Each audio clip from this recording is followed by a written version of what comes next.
significant part of the interior of every fort was taken up with barrack buildings. These long buildings were characterized by a series of compartments, or contubernia, with a larger house for a centurion or decurion at one end.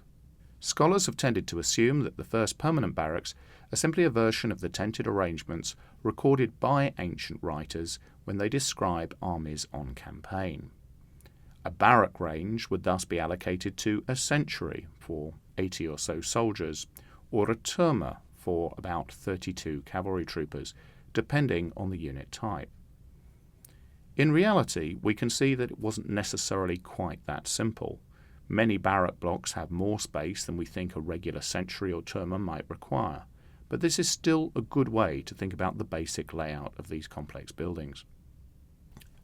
Within the barrack blocks, the organisation of contubernia is further subdivided to allow for an inner and an outer room. Both these rooms, we believe, would have served a contubernium, the basic infantry section of 8 men. It's widely suggested that one of these 2 rooms was for the soldiers to store their equipment, another for them to sleep in, but it's quite possible that individual groups adapted their quarters to suit themselves.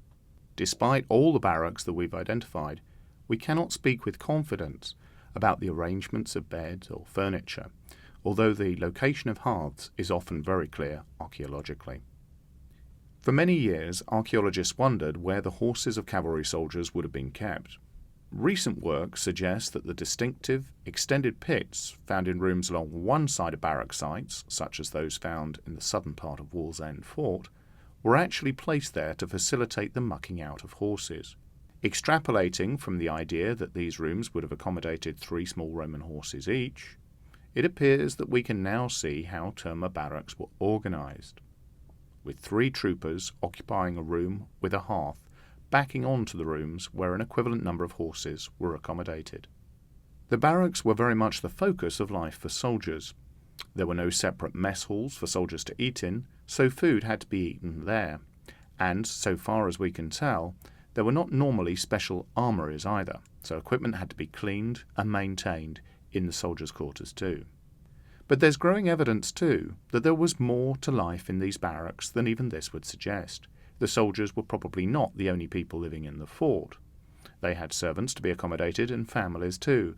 While some of these may have lived beyond the fort walls, it seems increasingly likely, particularly towards the later period, that many actually lived inside the forts themselves, and that surely meant in the barracks. Next week, we'll be looking at the archaeological evidence for these underrepresented groups too.